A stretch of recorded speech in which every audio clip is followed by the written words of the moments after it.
Rruga nacionale Rëshen-Fusharës ka degraduar totalisht pas ndërtimit të rrugës së Kombit, që shmangu lëvizjen drejt veriut të vendit. Ky aks, siç duket edhe në pamje, ka pësuar shëmbje të mëdha në segmentin Shpal-Gjegjan.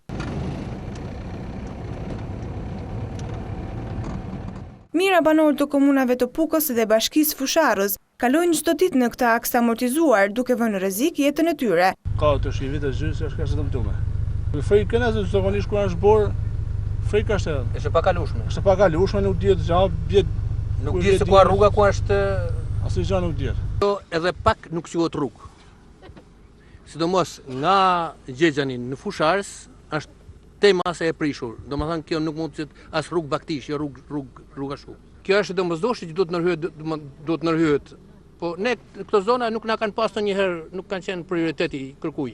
Autoriteti i rrugëve për zonën e Veriut nuk ka kryer asnjë investim në këtë zonë prej vitesh, ndonë se ky shqetësim është ngritur disa herë nga komuna Gjegjan. Aksi nacional Mirditë Fusharës ju shërben të paktën 20 fshatrave për t'u lidhur me zonat urbane.